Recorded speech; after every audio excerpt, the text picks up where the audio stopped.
Hello मेरे प्यारे दोस्तों, कैसे हो? सब बढ़िया। तो आज का हमारा टॉपिक रहेगा देश के राष्ट्रीय प्रतीक। ठीक है, चलिए, हमारे देश का राष्ट्रीय चिन्ह कौन सा है, जरा बताएं मुझे। हमारे देश का राष्ट्रीय चिन्ह कौन सा है, बताएंगे जरा। यहाँ पे लिख देता हूँ मैं, ठीक है, और प्यार से देखते रहिए। कॉपी पेन अपने पास रखो, कॉपी पेन अपने पास रखो मेरे प्यारे साथियों। चलिए, हेडिंग डालिए, नंबर 1 डालो। नंबर एक डालो। राष्ट्रीय राष्ट्रीय चिन्ह। क्या डालेंगे? राष्ट्रीय चिन्ह। चलिए, राष्ट्रीय चिन्ह जिसे आप बोलते हो अशोक स्तंभ, बोलते हो ना, अशोक स्तंभ, उसी से। ठीक है, चलिए, उसे डालेंगे अशोक की लाट। क्या बोलेंगे? लाट। अशोक स्तंभ नहीं बोलते हैं उसको, क्या बोलते हैं? अशोक की लाट। अशोक स्तंभ तो देखो बहुत बड़ा होता है, जरा देखो, होता है ना बड़ा, लेकिन पूरा नहीं है ना। हमारा राष्ट्रीय प्रतीक कितना है? यहाँ से केवल इतना होता है ना, इतना। नीचे वाले को नहीं बोलते हम, हमारा केवल प्रतीक ये है, ऊपर वाला। ठीक है, जिसमें शेर जो होते हैं, शेर, हाथी, सांड, है ना, ये। चलो देखो, अपनाया कब गया, इसको नोट करते जाओ। अपनाया गया था 26 जनवरी 1950 को। कब अपनाया गया? 26 जनवरी 1950 को अपनाया गया था। 26 जनवरी 1950 को अपनाया गया था।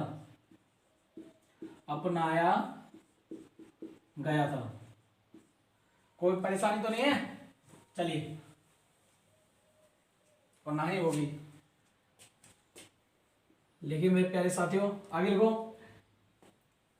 शेर और हाथी, इसके अंदर शेर और हाथी है ना, अदृश्य हैं। अदृश्य यानी जो आपने देखा होगा, सामने 3 शेर दिखते हैं ना, और पीछे 2 और होते हैं, वो यानी पीछे जो ना दिखने वाले उनको बोलते हैं अदृश्य, और जो दिखते हैं उनको बोलते हैं दृश्य, है ना। इतना तो आपको पता ही होगा। चलिए, इसमें शेर लिखो, शेर, हाथी,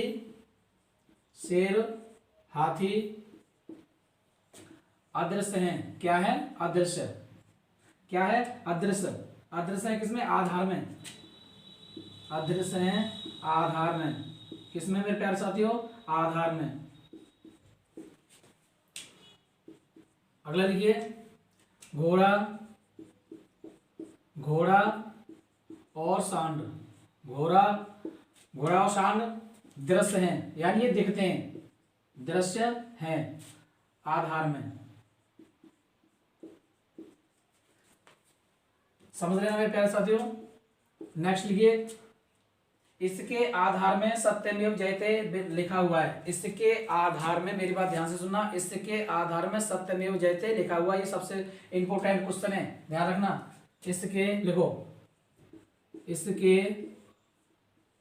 आधार में क्या लिखा हुआ है? सत्यमेव जयते। सत्यमेव जयते। क्या लिखा हुआ है? सत्यमेव जयते। देखिए, सत्यमेव जयते कहां से लिया गया है? सत्यमेव जयते कहां से लिया गया है, मुझे बताओ, जरा बताएंगे मुझे, कहां से लिया गया है? वो कौन सा निषद है जिससे ये लिया गया है? ठीक है, चलिए, सत्यमेव जयते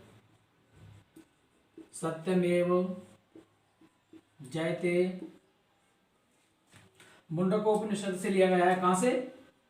मुंडकोपनिषद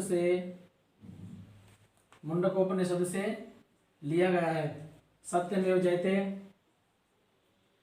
मुंडकोपनिषद से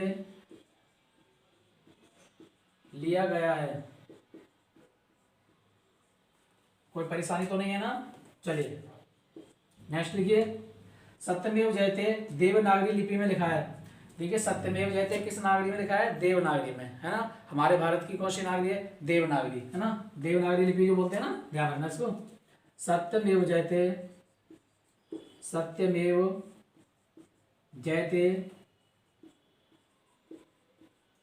देवनागरी लिपि में, देवनागरी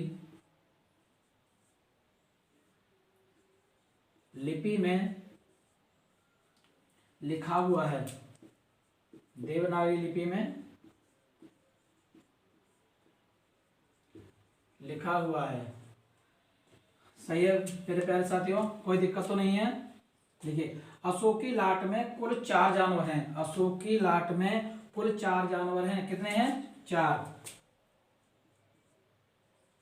अशोक की लाट में कुल कितने जानवर हैं?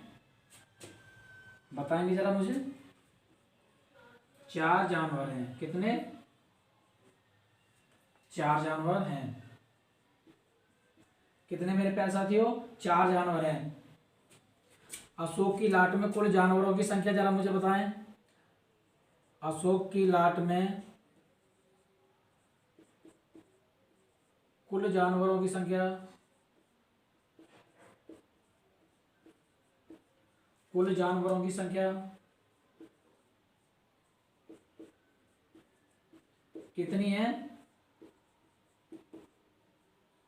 कुल जानवरों की संख्या बताएंगे जरा मुझे कितनी है। क्वेश्चन 2 तरीका से बनेगा, ध्यान रखिए। अशोक की लाट में कुल जानवरों की संख्या कितनी है? तो ये 8 है। कितनी है? 8। और अशोक की लाट में कुल जानवर कितने? 4। ठीक है, 2 तरीका से क्वेश्चन बनेगा, ध्यान रखना। देखिए, सत्यमेव जयते, सत्यमेव जयते भारत का, किसका? भारत का, मेरा भारत महान। भारत का राष्ट्रीय वाक्य है, भारत का राष्ट्रीय वाक्य है। बात समझ गए ना भैया जी? देखिए अब ध्यान से, हम पढ़ रहे हैं देश के राष्ट्रीय प्रतीक। देश के राष्ट्रीय प्रतीक नंबर 1 हेडिंग डालेंगे, राष्ट्रीय चिन्ह अशोक की लाट। ठीक है, इसको अपनाया कब गया? 26 जनवरी। अपनाया कब गया? 26 जनवरी 1950 को अपनाया गया था। इसके आधार में शेर, हाथी अदृश्य, यानी पीछे की साइड में जो दिखाई नहीं देते, ठीक है, उनको अदृश्य बोला जाता है। आप भी जानते हो किसी चीज को नहीं दिखता उसे हम अदृश्य यानी अनदेखा बोलते हैं ना। शेर और हाथी इसके अदृश्य हैं, इसके आधार में पीछे की साइड। ठीक है, घोड़ा, सांड, घोड़ा और सांड इसके दृश्य हैं, जो कि जस्ट सामने दिखते हैं। जैसा कि आपने कभी अशोक स्तंभ को देखा होगा, सामने दिखते होंगे ना। और उसके बीचा बीच में लिखा हुआ है, इसके आधार में बीचा साइड बीच में लिखा हुआ है सत्यमेव जयते। क्या लिखा हुआ है? सत्यमेव जयते। सत्यमेव जयते मुंडकोपनिषद से लिया गया है। 108 है, ठीक है, उनमें से एक मुंडकोपनिषद है। ये हिस्ट्री पढ़ेंगे तब हम बता देंगे। ठीक है, चलिए आगे। सत्यमेव जयते देवनागरी लिपि में लिखा हुआ है, अर्थात क्वेश्चन पूछेगा सत्यमेव जयते किस लिपि से संबंधित रखता है उसमें। ठीक है, ध्यान रखना, क्वेश्चन में तो उसमें देवनागरी भी देगा, अंग्रेजी, उर्दू, फारसी, सब तरीका से देगा, लेकिन 4 ही ऑप्शन देगा। 4 में हमारी देवनागरी उसमें होगी, जो कि हमें देवनागरी पे ही क्लिक करना है। चलिए आगे। अशोक की लाट के कुल कितने? अशोक की लाट में कितने जानवर हैं? कुल हैं कितने? 4। कुल पूछे तो, संख्या पूछे तो 8 और कुल पूछे तो 4। ध्यान रखना, यहाँ कंफ्यूजन हमेशा होती है। जब बच्चे एग्जाम आता है वहां पे 8 भी देता है, 4 भी देता है, 6 भी देता है, लेकिन 4 8 के बीच फंस जाता, बच्चा परेशान हो जाता है। तो हमेशा देना संख्या से, ध्यान रखना। जानवरों की संख्या बोलेगा तो बस इतना ध्यान रखना 8 है, अगर कुल पूछेगा तो 4 बताने हैं। ठीक है, इतना समझ लेना। देखिए, सत्यमेव जयते भारत का राष्ट्रीय वाक्य है। सत्यमेव जयते भारत का राष्ट्रीय वाक्य है, इस बात को विशेषकर ध्यान रखना। आप लोग नोट कर लीजिएगा और मैं आगे बढ़ते हैं फिर। ठीक है, चलिए, कोई दिक्कत तो नहीं? यहां तक कोई दिक्कत नहीं आएगी, बस नोट करते जाओ। सही है ना मेरे प्यारे साथियों? सही सही से नोट करते जाओ। चलिए, आगे की हेडिंग डालिए, राष्ट्रीय ध्वज। क्या डालेंगे? राष्ट्रीय ध्वज। नंबर 2 डालेंगे, राष्ट्रीय ध्वज। नंबर 2 क्या डालेंगे हम? राष्ट्रीय ध्वज। ध्वज कौन सा है? राष्ट्रीय ध्वज को क्या बोलते हैं? तिरंगा, जैसे हम बोलते हैं तिरंगा, नेशनल फ्लैग। क्या बोलेंगे? नेशनल फ्लैग, राष्ट्रीय ध्वज। नंबर 2 डालिए, राष्ट्रीय ध्वज। नंबर 2 राष्ट्रीय ध्वज। क्या बोलेंगे? राष्ट्रीय ध्वज। National flag, national flag.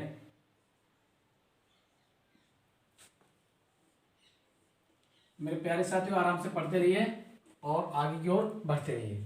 चलिए, इसका क्या मतलब है? तिरंगा, हमारे भारत का तिरंगा।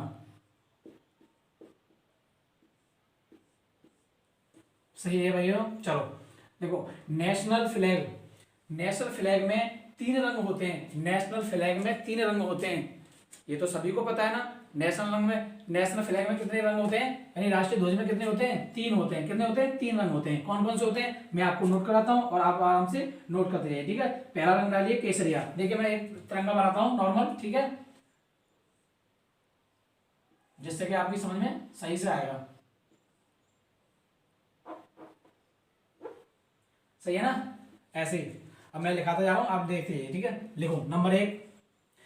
मैंने जो समझाया है पीछे वाला उसे भी रिवाइज मारते रहो, ठीक है, रिवाइज करते रहना उसका। लिखो नंबर 1 केसरिया। नंबर 1 लिखो केसरिया। क्या लिखेंगे हम? केसरिया। नंबर 1 लिखेंगे हम केसरिया।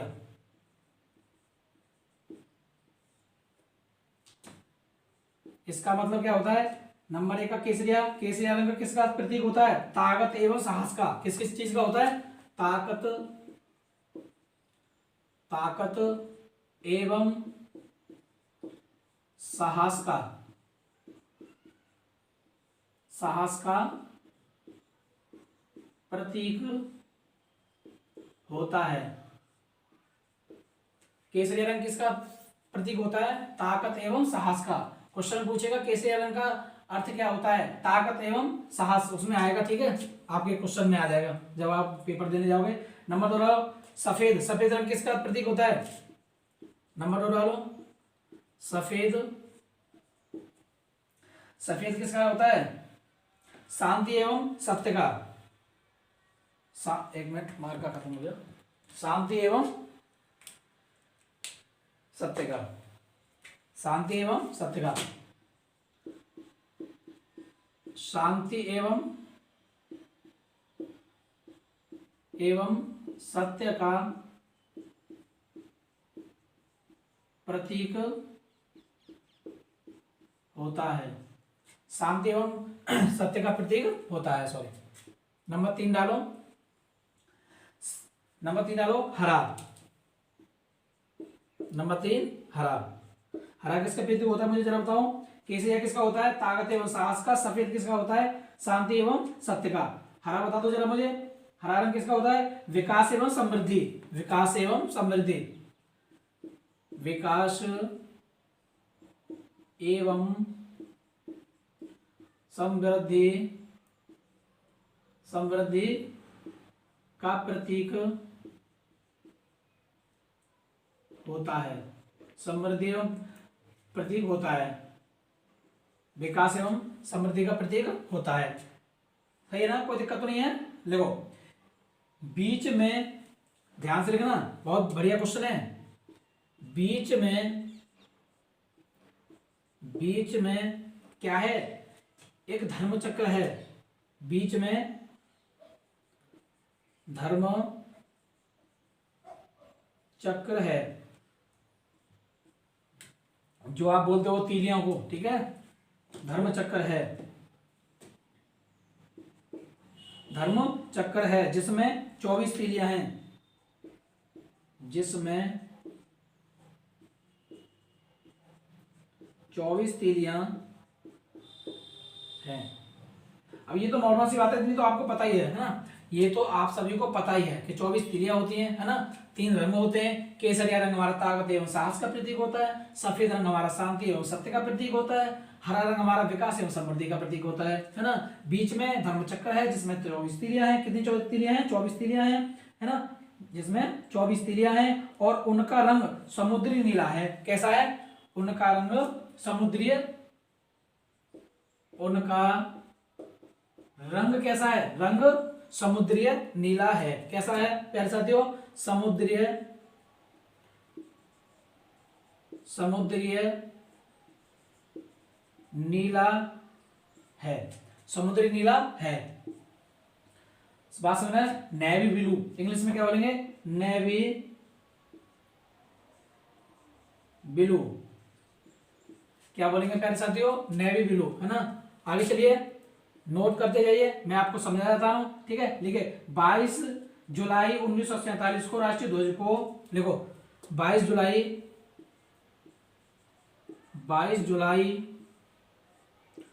1947 को किसमें, राष्ट्रीय ध्वज के स्वरूप में, है ना, राष्ट्रीय ध्वज अपनाया कब बताओ, 22 जुलाई 1947 को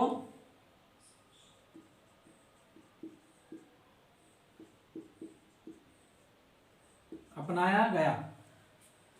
यानी कि लगभग आजादी से थोड़े ही दिन पहले, है ना, 15 अगस्त 1947 को भारत आजाद हुआ था, लेकिन ये कब है, 22 जुलाई, है ना। अब ध्यान तो समझ रहे हो ना, कितना ज्यादा टाइम नहीं है ना, लगभग उसी के आसपास, आजादी से पहले, है ना। चलिए देखिए, राष्ट्रीय ध्वज है ना, इसकी जो डिजाइनिंग है, डिजाइनिंग किसने की, जरा मुझे बताएंगे कोई, बताओ मुझे जरा, इसकी डिजाइनिंग किसने की है, राष्ट्रीय ध्वज की, जो हमारा राष्ट्रीय ध्वज है इसकी डिजाइनिंग किसने की है, जरा मुझे बताओ।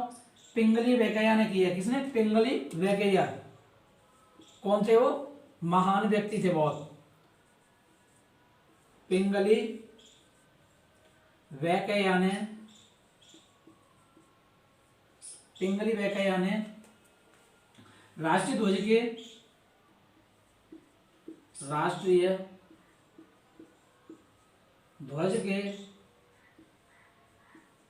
के स्वरूप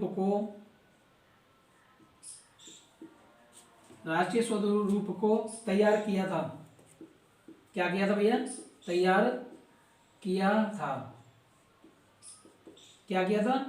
किया था इन्होंने, है ना। बात समझ लेना मैं जो कहना चाहता हूं। और ये कहाँ के थे, जरा मुझे बताएंगे।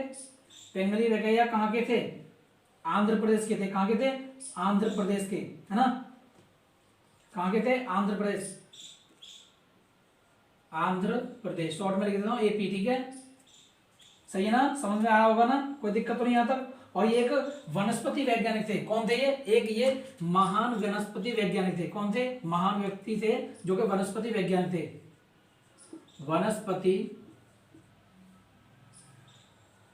कौन थे, वैज्ञानिक थे। इस बात को ध्यान रखना, ठीक है। पिंगली वेंकैया कौन थे, एक वनस्पति वैज्ञानिक थे जो कि कहाँ के थे, आंध्र प्रदेश के थे, आंध्र प्रदेश के। बात समझ लेना। राष्ट्र, देखिए मेरी बात ध्यान से सुनिए, क्वेश्चन जहां से बनेगा वो मैं आपको बिल्कुल इंपॉर्टेंट लिखा दे रहा हूं, और इसलिए इसलिए लिखा जाता है कि आप जो है आराम से नोट्स बनाओ, है ना, नोट्स बना सको। अगर नोट्स नहीं बनेगा तो फिर क्या फायदा का, उससे याद तो हो जाता है।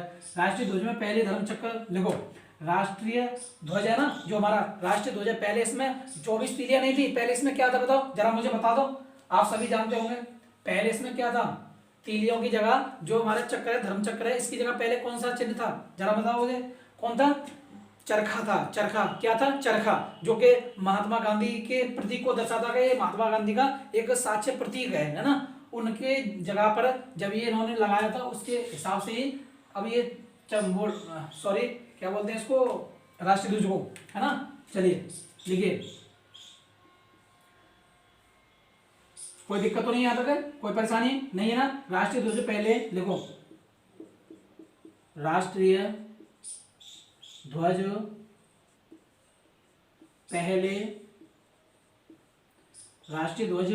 पहले, मेरी बात ध्यान से सुनते रहना, पहले धर्म चक्र की जगह, धर्म चक्र की जगह क्या था, अभी मैंने बोला क्या था, चरखा था। क्या था भैया, चरखा था, है ना, जिससे महात्मा गांधी बहुत प्रेरित थे, जिसके जरिए वो अपना जो सूती वस्त्र थे उनका जो धागा निकालते थे ना, आपने देखा होगा हिस्ट्री में, अपने मूवी में देखा होगा, वही थे, ठीक है। चरखा था जो 1931 में अपनाया गया था। चरखे को कब अपनाया गया था, यानी चरखे को राष्ट्रीय प्रतीक कब बनाया गया था, 1931 में। कब बनाया गया भैया, 1931 में, 1931 में, ठीक है, 1931 में अपनाया गया था। कब, 1931 में। कोई परेशानी तो नहीं है यहाँ तक, किसी को कोई दिक्कत हो मुझे कमेंट सेक्शन जरूर तुरंत बता दें, ठीक है। तो मैं आगे और बढ़ता हूँ, चलिए अब आगे। 22 जुलाई 1947 को चरखी को हटाकर देखो 22 जुलाई, जो मैंने अभी पीछे लिखा दिया है, 22 जुलाई 1947 को चरखे को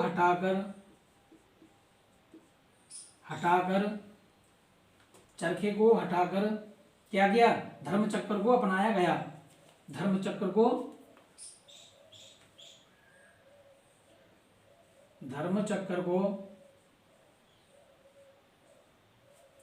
अपनाया गया।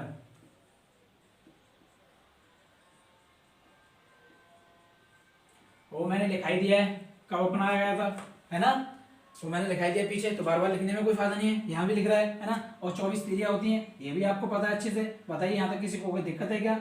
नहीं है ना। आगे बढ़ने की करें, आगे चलें, कोई दिक्कत नहीं। चलिए नेक्स्ट पॉइंट नोट करिए, यहाँ तक कोई दिक्कत तो नहीं है। धर्मचक्र में 24 तीलियां का अर्थ होता है, लिखिए धर्मचक्र में जो धर्मचक्र जो होता है ना, धर्मचक्र 24 तीलियों का, उनका मतलब क्या होता है?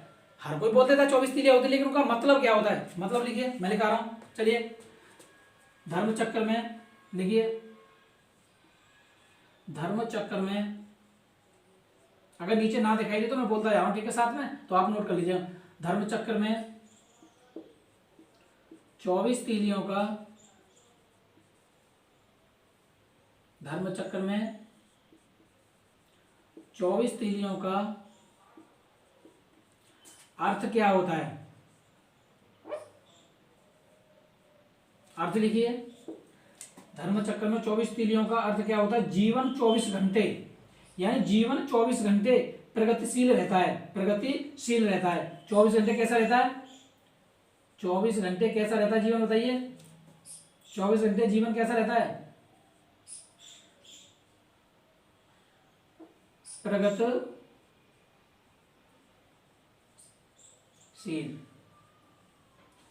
प्रगतिशील होता है। यहां तक किसी को दिक्कत? मैं उम्मीद करता हूं आप लोग मेरी बात को समझ रहे होंगे, ठीक है। और रुकने का अर्थ होता है मृत्यु, रुकने का अर्थ होता है मृत्यु। जैसे कि देखिए 24 घंटे चलने का मतलब होता है प्रगतिशील, है ना, लेकिन रुकने का मतलब होता है मृत्यु। तो मैं एक साथ से लिख देता हूं यहाँ पे, ठीक है।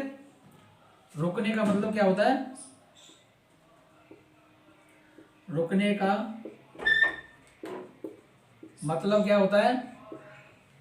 मृत्यु। क्या होता है? मृत्यु। एक बार रिवाइज कर लेते हैं दोबारा। एक चीज और लिखा देता हूं जो लास्ट रह रही है ना। चलिए, तिरंगे की चौड़ाई लंबाई और देख लो जरा। तिरंगे की चौड़ाई लंबाई ऊपर लिख देता हूं, ठीक है। तिरंगे की चौड़ाई लंबाई कितनी होती है? तिरंगे की चौड़ाई लंबाई का मुझे अनुपात बताएगा जरा कोई? तिरंगे की चौड़ाई लंबाई का अनुपात बता दो जरा मुझे। तिरंगे की चौड़ाई लंबाई का अनुपात बता दो जरा। चलो मैं लिख देता हूं, चौड़ाई का और लंबाई का अनुपात क्या होता है? 2:3 होता है। 2:3 कितना होता है भैया? 2:3। 2:3। देखिए अक्सर इसमें बच्चे कंफ्यूजन हो जाते हैं, ठीक है।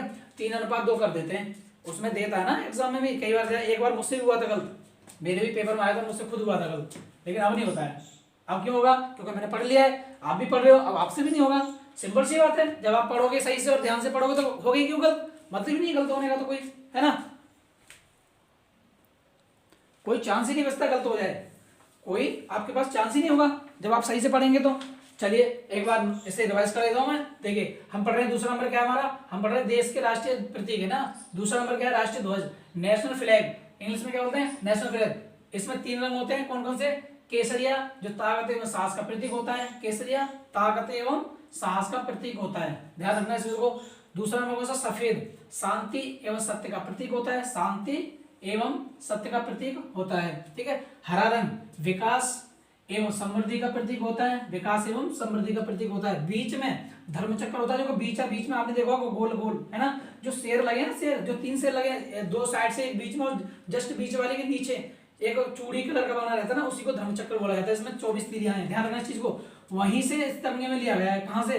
जो हमें अभी अशोक चक्र पर आया था ना, उसके बीच में जो मैंने बताया था उसको राष्ट्रीय ध्वज वाले में, उसी में बीच में से ये तिरंगे में लगाया गया, ठीक है, जिसमें 24 तीलियां, अभी जो मैंने बताया था आपको, है ना, बीच में धर्मचक्र है जिसमें 24 तीलियां होती है, उनका सॉरी उनका रंग कैसा होता है, समुद्री नीला, नेवी ब्लू, है ना, समुद्री नीला, कैसा होता है, समुद्री नीला। आगे चलिए, 22 जुलाई 1947 को अपनाया गया था, किसको, तिरंगे को, ध्यान रखना इस चीज को, भूलना मत, जो आप भूलोगे तो फिर आपके लिए दिक्कत हो जाएगी। 22 जुलाई 1947 को अपनाया गया था, है ना। किसने इसकी जो डिजाइनिंग थी, डिजाइनिंग क्या बोले तो डिजाइनिंग, यहां लिखता हूं मैं डिजाइनिंग, डिजाइनिंग किसने की, अभी मैंने बताया था, बताइए, वैज्ञानिक थे, वनस्पति के वैज्ञानिक कौन थे, पिंगली वेंकैया ने, जो राष्ट्रीय ध्वज के स्वरूप में तैयार किया था, है ना, कब किया था, बताइए, वनस्पति के वैज्ञानिक थे ये, और कहाँ के थे, आंध्र प्रदेश के थे। कोई दिक्कत नहीं, यहाँ तक मैं उम्मीद करता हूँ आप लोगों की कोई दिक्कत नहीं होगी। राष्ट्रीय ध्वज पहले धर्मचक्र की जगह क्या था, चरखा था, जो कि 1931 में इसको अपना लिया गया था, है ना, चरखे को कब अपनाया गया, 1931 में। लेकिन 22 जुलाई 1947 को चरखे को हटाकर धर्मचक्र को अपनाया गया, वो कब अपनाया गया, 22 जुलाई 1947 को, ध्यान रखना चीज को, ठीक है। धर्मचक्र में 24 तीलियां होती हैं, जिसका अर्थ होता है 24 घंटे जीवन प्रगतिशील होना, और ये रुकने का मतलब होता है मृत्यु। यहां तक मैं उम्मीद करता हूं ये सारी बातें आपकी समझ में आ गई होंगी और आपने नोट कर लिया होगा। अब नोट करने के बाद मैं थोड़ा हट रहा हूं, स्क्रीनशॉट लेके आगे चलिए। कोई दिक्कत यहां तक मेरे प्यारे साथियों, कोई दिक्कत, मुझे अच्छी से उम्मीद है कि आप लोग मेरी बात को समझ रहे होंगे। चलिए, कोई परेशानी तो नहीं है यहां तक। अभी हम क्या पढ़ रहे हैं, राष्ट्रीय ध्वज, है ना, कोई परेशानी नहीं है, आराम से पढ़ते रहिए, और पढ़ते रहोगे तो बड़ा अच्छा रहेगा, ये तो आपको भी पता है। रिवाइज करिए, जीएस पढ़ना और जीके पढ़ना बेमतलब के खाम की बातें बना रखी हैं कि कठिन होता है, कठिन होता, कुछ नहीं होता कठिन भाई, बस आप रिवाइज करते रहोगे तो करते रहोगे, और जल्दी से कोई दिक्कत नहीं आएगी, एग्जाम आराम से निकल जाएगा। आप रिवाइज करोगे नहीं तो फिर तो आप समझ रहे हो, है ना, फिर तो आप समझ ही रहे हो। सॉरी,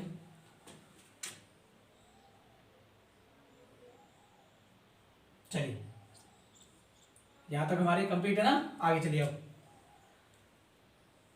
चलिए देखिए, अब मेरी बात ध्यान से सुनिए। 22 जुलाई 1947 को अपना तो लिया गया, है ना, 22 जुलाई 1947 को अपना लिया गया, पिंगली वेंकैया जी ने इसको तैयार करके दे दिया भारत को। लीजिए, आपको मैंने अपना भारत का यानी राष्ट्रीय ध्वज आपको दे दिया मैंने, ठीक है, ये हमारे यहाँ देश में अच्छे से लागू हो गया, कोई दिक्कत नहीं है, कोई परेशानी नहीं। आज भी आप भी जानते हो कि हम सब जब तिरंगा फहराते हैं तो पूरा भारत फहराता है ना, पूरा भारत फहराता है, ऐसा कोई दिक्कत वाली बात नहीं। लेकिन एक बात ध्यान रखना, तिरंगे को मान्यता केवल दो ही जगह मिली है, यानी दो तरीका के तिरंगे होते हैं, वो ही मान्य है भारत की सरकार की ओर से, है ना। कैसे, देखिए, अब मान के चलिए किसी ने कपड़े का तिरंगा बना लिया, वो भारत की ओर से मान्य नहीं है ना। किसी ने प्लास्टिक का बना लिया, आपने मार्केट में देखा होगा ना, 26 जनवरी 15 अगस्त में जो लेके आते हैं, उनको मान्य नहीं है। क्यों, कि वो है ही नहीं उस तरीका जिसने मतलब भारत ने उनको मान्यता दी है ना। देखिए, ध्यान रखिए कौन कौन सी दी है, केवल तिरंगा वही मान्य है जो भारत ने मान्यता दी है। कौन सा, देखिए, तिरंगे को पहली बार ध्वज संहिता में कब अपनाया गया, तिरंगे को ध्वज संहिता में कब अपनाया गया, ध्वज संहिता में अपनाया गया, कब अपनाया गया भैया, 2002 में। कब अपनाया गया, 2002 में। कब बनाया गया, 2002 में बनाया गया, है ना, ध्यान रखना। लेकिन 2002 में एक नवीन जिंदल थे, नवीन जिंदल, वो कहाँ के थे, मुंबई के, सॉरी, नवीन जिंदल थे, इनकी स्टील की कंपनी थी, किसकी, स्टील की कंपनी थी। उन्होंने कहा कि जब उनके अच्छे से मतलब व्यापार उनका बढ़ने लगा, देश विदेश सामान जाने लगा, तो उन्होंने खुशी की वजह से हमारे भारत का एक झंडा उन्होंने अपने जो मान चलिए कंपनी पर लगा दिया ऊपर, है ना। लेकिन उनको ये काम भारी पड़ गया, उनको ये काम महंगा पड़ गया, इसलिए दिल्ली हाईकोर्ट ने उनके ऊपर केस कर दिया कि आपने झंडा क्यों फहराया है, केवल ये झंडा राष्ट्रपति और जो है प्रधानमंत्री फहराते हैं, आपने ऐसा क्यों किया। जब उसका केस दिल्ली हाईकोर्ट में चला, कहां चला, दिल्ली हाईकोर्ट में। जब उसने कहा कि मैं भारत का नागरिक हूं और मेरा भारत का झंडा फहराने का हक नहीं है, तो क्या मतलब है ये, बताइए। मैंने कोई ऐसा कुछ गलत नहीं किया, मेरा अधिकार है, मैं इसे फहरा सकता हूं। इस बात पे जज साहब ने अच्छे से विचार यानी मंथन किया, लेकिन निर्णय एक यही आया कि ये बात सही है, हर व्यक्ति भारत का नागरिक है, जो भारत का निवासी है, उसको पूरा हक होना चाहिए कि वो अपने भारत का शान से झंडा फहरा सके। इसी कारण ये नवीन जो जिंदल हैं, इनको ये केस जीता, मतलब इन्होंने केस जीत लिया और ये भारत का 2002 से लागू कर दिया गया कि हर व्यक्ति भारत का तिरंगा अपने घर पर यानी अपनी किसी सर्वश्रेष्ठ वस्तु के आधार पर फहरा सकता है ना, यानी कि इस बढ़िया जगह हर कोई भारतीय फहराएगा। तो ये कब हुआ था? 2002 में हुआ था ना। लेकिन एक नियम इसी टाइम एक नियम दे दिया। कौन सा नियम? देखिए, हुगली जो कर्नाटक में पड़ता है, हुगली क्या पड़ता है? हुगली जो कर्नाटक में पड़ता है, एकमात्र लाइसेंस प्राप्त संस्थान है जो हुगली है ना, केवल इसी को एक लाइसेंस प्राप्त है जो ये बना सकता है झंडा, ठीक है। और उन्हीं झंडे को राष्ट्र भवन में फहराया जाता है। यहाँ के ऐसा नहीं कि कहीं भी दिल्ली में छप गया, दिल्ली से ले गए, या मान के चलिए कहीं आंध्र प्रदेश में छाप दिया तो वहां से ले गए, नहीं। केवल एक कर्नाटक में हुगली एक ऐसी ही जगह है जहां से झंडा अपने राष्ट्रपति के लिए और प्रधानमंत्री के लिए यानी संसद पे जाता है ना, या अच्छी पोजीशन पे लेके जाते हैं ना, ध्यान रखना, उसी को एक लाइसेंस प्राप्त है, ठीक है। कहाँ बनते हैं और ये झंडे किस किस चीज के बनते हैं? मात्र दो ही के बनते हैं। देखो, खादी और टाट के, खादी और टाट के झंडे मान्य हैं भारत में। किस चीज के? खादी और टाट के। पॉइंट नोट कीजिए, हुगली, समझा तो मैंने दिया ना अभी, हुगली कर्नाटक, हुगली कर्नाटक, हुगली कर्नाटक एकमात्र, लिखिए, एकमात्र लाइसेंस प्राप्त संस्था है, एकमात्र लाइसेंस प्राप्त संस्था है, झंडा बनाने के, है ना। जहां झंडे बनते हैं क्या होता है? जहां पर झंडा बनते हैं। ऐसे तो कहीं भी बन जाएंगे और आप भी समझो बहुत सारे बनते हैं झंडे हैं, लेकिन मान्यता किसको प्राप्त है? हुगली कर्नाटक। ध्यान रखना, चीज को भूलना मत भी है ना, ये बहुत ही ज्यादा इंपॉर्टेंट चीज है। और झंडा किसकी चीज के बनते हैं? जरा ध्यान रखना, झंडा बनते हैं किसी चीज के? खाद और टाट का। खाद और टाट का झंडा बना ही मान्य है भारत को, ध्यान रखना। किसकी चीज का? खाद व टाट का ही मान्य है। कोई दिक्कत यहां तक? मैं उम्मीद करता हूं आपको सही से मैं समझा रहा पाऊंगा। बताइए, मैं उम्मीद करता हूं आप लोग मेरी बात को सही से समझ रहे होंगे। मैं पूरा प्रयास कर रहा हूं ताकि आपकी बात समझ में आ जाए ना। लिखिए, अब देखिए मेरी बात, एक और बात ध्यान से सुनिए। लिखिए, इसमें दो तरीके के झंडे होते हैं, मैं अभी आपको समझाता हूं, ठीक है। दो तरीके, और वो आपने देखा भी है और अच्छे से उसे प्रयोग करना भी जानते हो चाहो तो, है ना। लेकिन कर सकते हो, लेकिन वो चीज आपको नहीं मिलेगी, है ना। मिलेगी, आप कर सकते हो, लेकिन वो चीज मान्य नहीं है आपके लिए। लिखिए, ध्वजारोपण। लिखिए, ध्वजारोपण, मैं यहां लिखता हूं ध्वजारोपण, नोट कर लीजिएगा। ध्वजारोपण, ध्वजारोपण, ध्वजारोपण इंग्लिश में क्या बोलेंगे? फ्लैग होइस्टिंग, फ्लैग होइस्टिंग,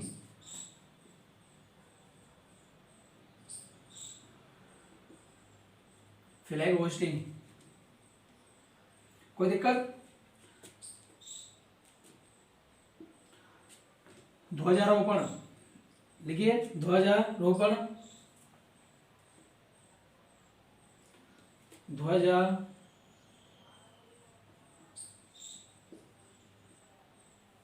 ध्वजारोपण में तिरंगा नीले से देखिए मेरी बात ध्यान से सुनिए। अब ये दो टॉपिक हैं, बहुत जरूरी है, ध्यान रखना, ठीक है।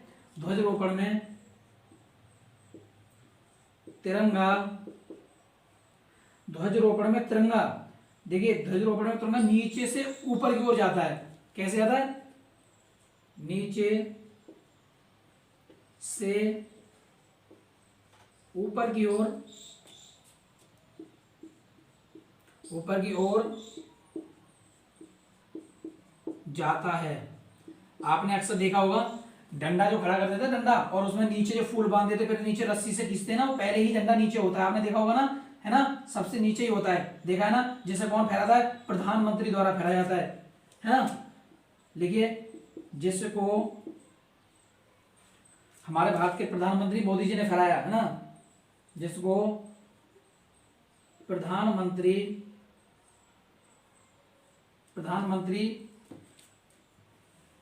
द्वारा फहराया जाता है, प्रधानमंत्री द्वारा फहराया जाता है। यहां तक कोई दिक्कत? मैं उम्मीद करता हूं मेरे प्यारे साथियों आप लोग मेरी बात को समझ गए होंगे, ठीक है, कोई दिक्कत यहां तक?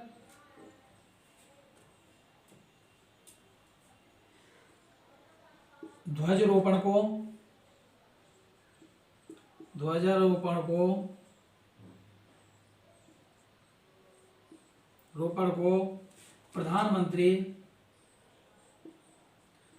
प्रधानमंत्री लाल किले पर, कहां पर? लाल किले पर क्या करते हैं? फहराते हैं। बात समझ में आ रही होगी, है ना। कहां पे फहराते हैं? लाल किले पर फहराते हैं। ये कब फहराया जाता है? 15 अगस्त, है ना। क्यों? क्योंकि इस तारीख को क्या हुआ था, मुझे बताएंगे जरा। 15 अगस्त को आजादी का दिन है ना, 15 अगस्त है ना। कब? 15 अगस्त। कोई दिक्कत यहां तक? 15 अगस्त को फहराया जाता है बड़े भाई साहब, ध्यान रखना, ठीक है, सभी से बोल रहा हूं। चलिए, कोई दिक्कत यहां तक? कोई दिक्कत नहीं है ना। चलिए नेक्स्ट पॉइंट लिखिए आप। नेक्स्ट पॉइंट लिखिए, ये दो चीज बहुत ही इंपॉर्टेंट बताई मैंने आपको, ध्यान रखना। नंबर 2 डाल के लिखिए, कोई दिक्कत तो नहीं यहां तक? चलिए, ध्वज फहराना लिखो, ध्वज। कोई दिक्कत नहीं यहां तक? मुझे आराम से बता देना, कोई दिक्कत हो तो कमेंट में छोड़ दीजिएगा। ध्वज फहराना, ध्वज फहराना। कोई परेशानी तो नहीं है यहां तक? कोई परेशानी नहीं होगी, बस आप आराम से पढ़ते जाइए।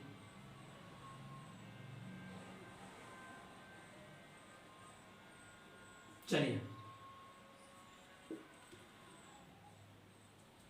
इसमें तिरंगा पहले से ही ऊपर होता है, लिखो इसमें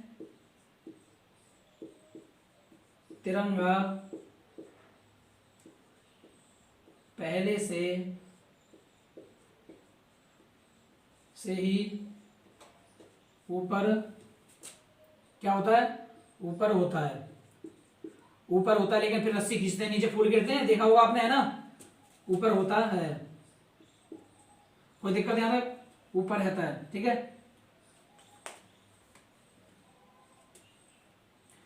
लिखो, इसको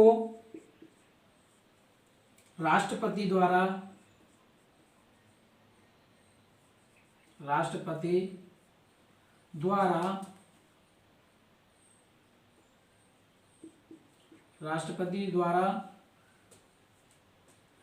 राजपथ पर फहराया जाता है। कहां पर?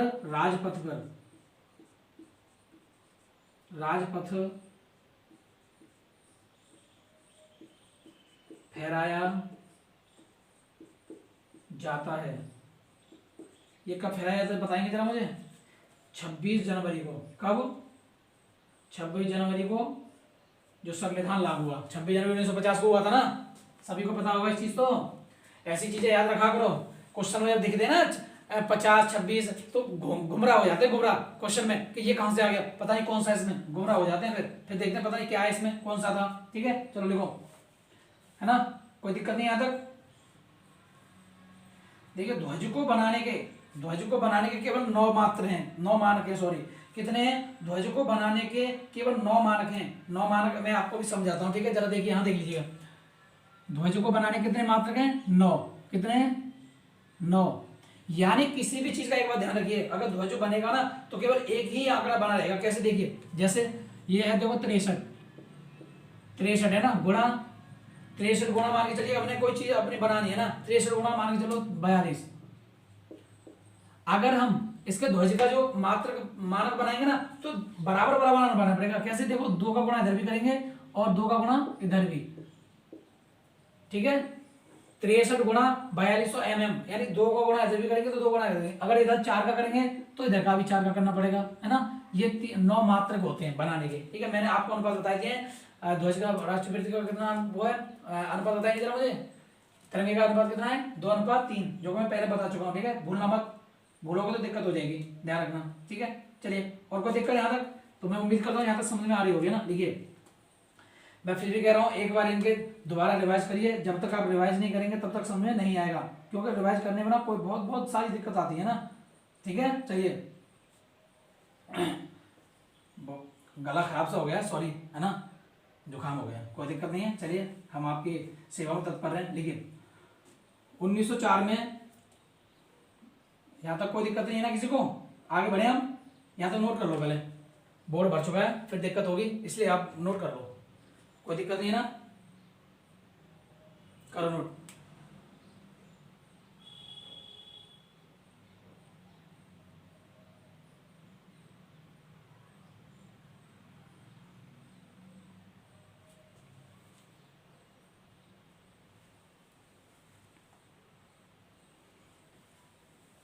कोई दिक्कत तो नहीं है यहाँ तक? सभी भाई मुझे बता दें जरा कमेंट में।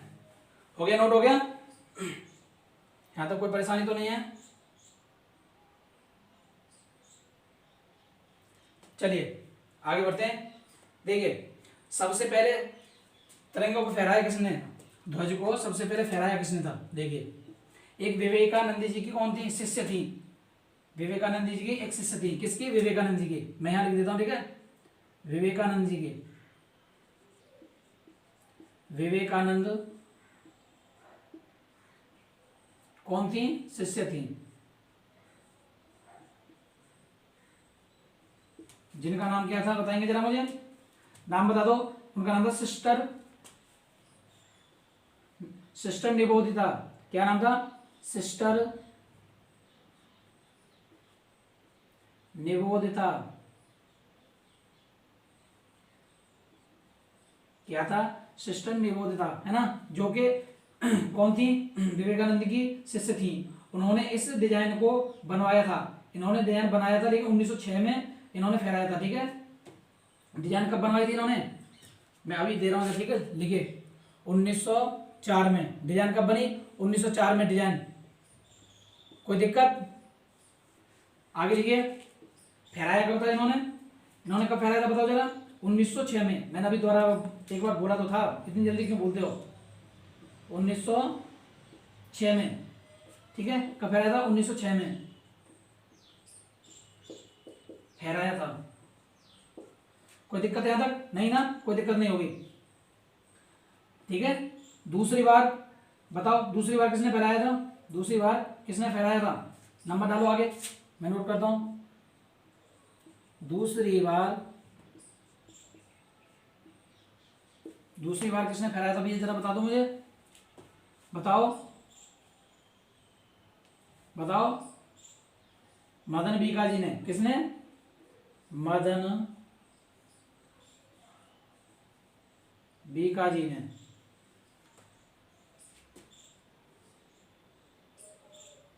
मदन बीका जी, नाम जानते होंगे इनका, कामा। अरे बहुत जानते हो आप लोग, बस ध्यान नहीं रखते हो, बात ये है ना। आप लोग इसका थोड़ा रिवाइज करोगे तो अच्छे हो जाएगा। कहाँ पे फहराया था इन्होंने? बर्लिन सम्मेलन में। बर्लिन कहाँ फहराया? सम्मेलन में। बर्लिन सम्मेलन में फहराया था।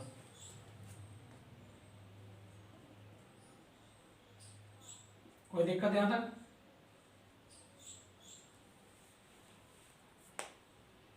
और मैंने आपको अभी तुरंत बता दिया है, ध्वज बनाने के 9 मात्रक होते हैं, एक बार नोट कर लीजिएगा, मैं लिखाई जो दे रहा हूं, ठीक है।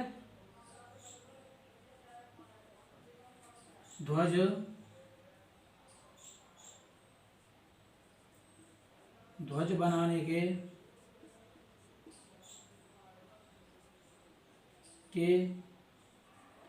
9 मात्रक होते हैं। अब वो कौन कौन से होते हैं थोड़े डिटेल से बताने पड़ते हैं, वो कमीशन लेवल के हिसाब से क्वेश्चन पूछ जाते हैं, ठीक है। 9 मात्रक होते हैं। यहाँ तक किसी को दिक्कत ज़रा बता दो मुझे, अगर यहाँ तक किसी को दिक्कत हो तो मुझे बता दे जरा, ठीक है। मैं उम्मीद करता हूँ यहाँ तक आपकी बात समझ में आ गई होगी।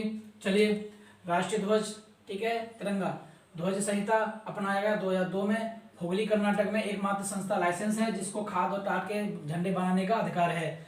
ध्वज नंबर 1 डालिए, ध्वजारोपण को तिरंगा नीचे की ओर ऊपर पहले से होता है, ठीक है, नीचे से ऊपर की ओर जाता है। जैसे प्रधानमंत्री लाल किले पर फहराते हैं, कहाँ फहराते हैं, लाल किले पर फहराते हैं प्रधानमंत्री, ठीक है, ध्यान रखना इस चीज को, लाल किले पर प्रधानमंत्री फहराते हैं, है ना। कब फहराते हैं, 15 अगस्त को, कब, 15 अगस्त को। नंबर 2, ध्वज फहराना है, इसके तिरंगे का पहले से ही ऊपर होता है, पहले से ही ऊपर की ओर होता है।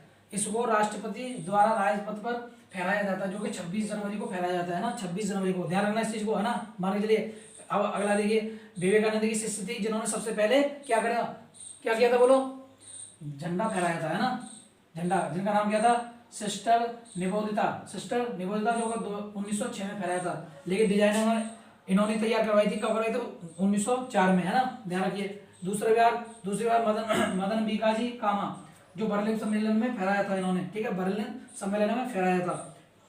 ध्वज बनाने के क्या मात्र, केवल 9 ही मानक हैं, कितने हैं, 9 मानक हैं, कितने हैं, 9 मानक। कोई दिक्कत, यहाँ तक मैं उम्मीद करता हूँ आप लोगों की बात समझ में आ गई।